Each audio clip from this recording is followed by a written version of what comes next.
female, but not all of them they have fruits already. So female and the male mangroves, just only the identity of them, because they have flowers, they can produce flowers or they can produce fruits. They are able to survive when it's matured and edible to the monkeys only, not to us. So you are always preparing your camera because we can show the other wildlife.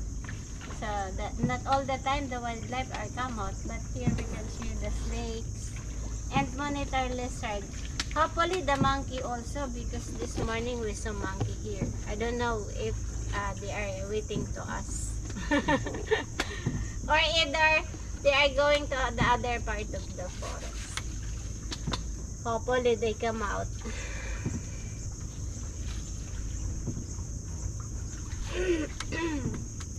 So nandiyan pa yung bayawak sa unahan.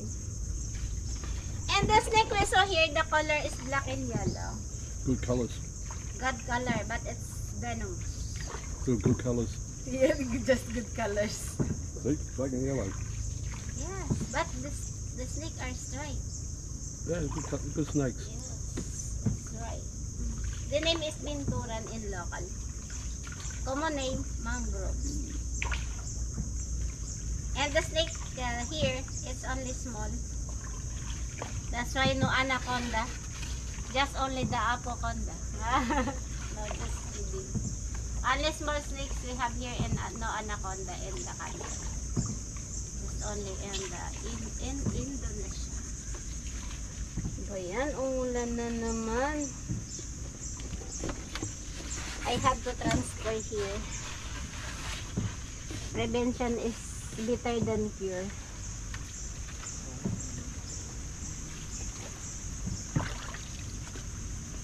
Okay, you have to prepare your camera. You can see the snakes. At the right side part. Yes, see? Yes, they have pointer, green color. What's this? Black and yellow. Wala na doon yung isa.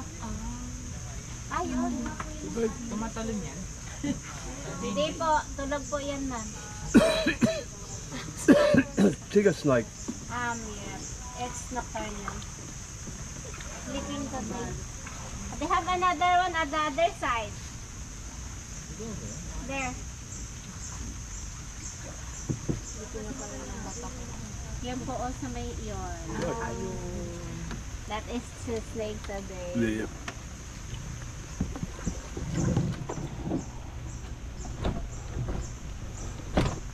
So ma'am, ano po, mas malalim yung ano po kasi minsan kapag wala po dun pointer, hindi ko po yan nakita.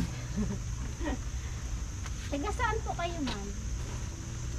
Kami po, Cavite. Cavite. Sila ko taga Manila. Ano po hiwalay? Ito po din na ano po ito, female mangrove trees din. Yung bunga po niya, yun no, yun yung mahaba na green stick. Pataas, may cap. Yun yung bunga ko. Yun, parang bunga ng sitaw, parang bunga ng malunggay. Fruits of female mangrove, longer green stick. Then the short and the small green stick, it's a fruits of male. But now maybe they don't have any fruits, only female. But they have already flowers. This coming rainy season, they have fruits already. The male mangroves. Nauna po kasing namumunga yung male at saka female. Magkasabay yung iba pero hindi po ganun kadami.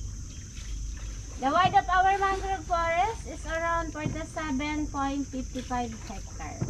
This is national park because we are included to the 22,202 hectares of national park. So everything we have here is prohibited. This is protected area. But don't worry, if they have mosquitoes to bite, you just tell them they are not belong.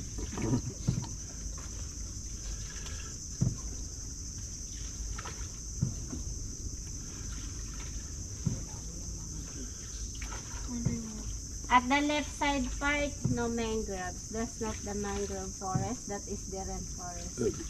The mangroves, they grow only on the muddy place like that. That's the tabigi mangroves, flat roots, or wide roots. So the fruits of tabigi is round, look alike to pomelo fruit, but does not edible. Then later, again I'll show you the other one kind of mangrove we are called busain. So it's easy to recognize through the red flowers, look alike to the red chili. But the sap of busain mangrove are using for dyeing clothes. Right there they have fish, mallets.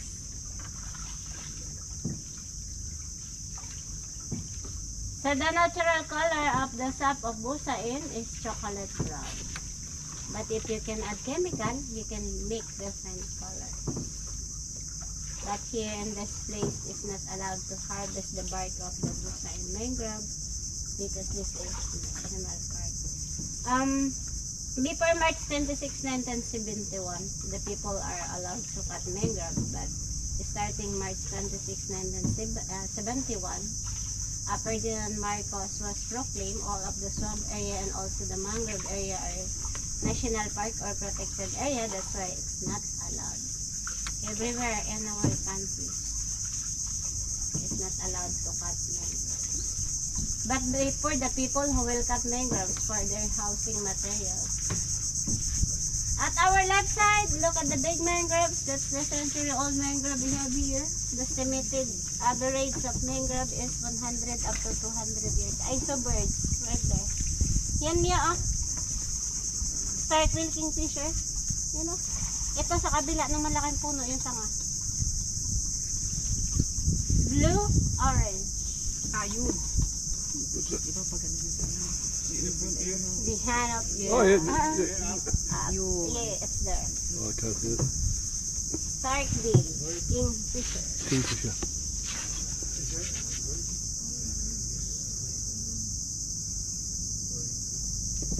Orange beak. How will catch fish in this area? Sobrang labo ng mata ko. Kala ko daw. Ilan yung grado ng mata niyo, ma'am? Mali na po yata yung grado ko. Mali na yung grado. Ano po yan kasi sa mga kinakain na po natin kasi yan ngayon, ma'am. Madami na po mga chemical kasing halo. Kaya po, mga isda. Nakakain din po isda rito. Opo, ma'am. Nakakain po yung mga isda. Bawal nga lang po mga isda.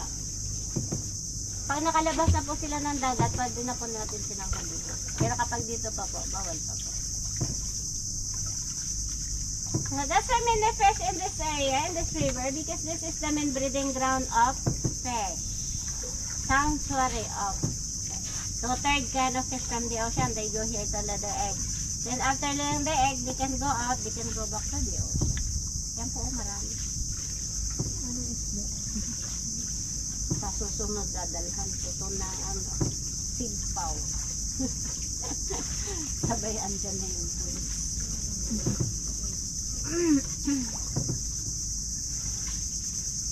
So it has many fish surviving in the mangrove river. 100% of their babies are survived here because the water has a slow current and also no current. And it's same today because it's low tide, it's like no current.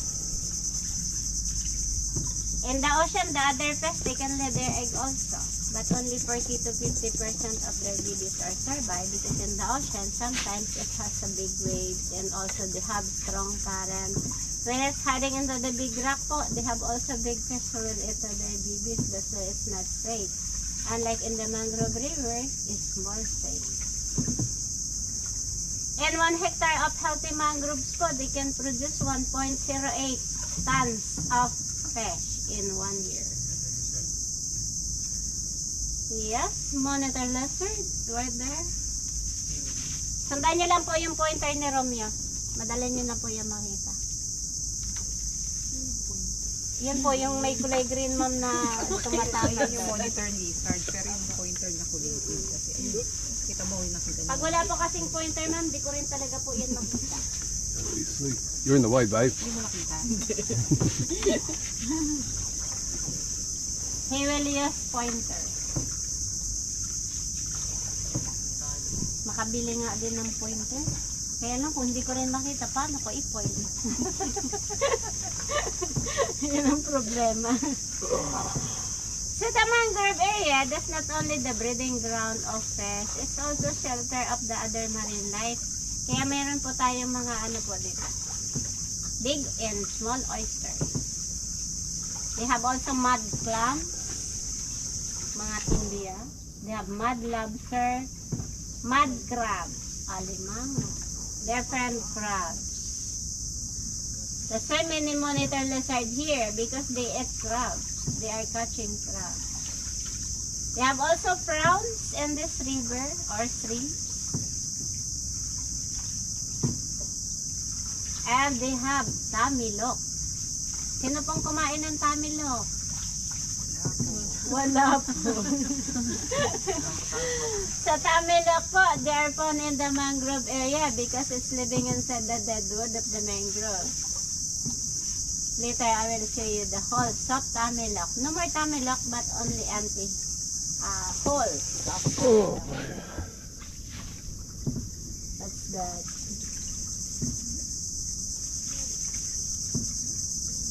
They have also a rock formation at the front. Limestone is same to the underground river, but they don't have a cave and it's same to underground river. But they have small cave for the swallow bird. Yan po yung butas ng tamilok, oh. Sa left side.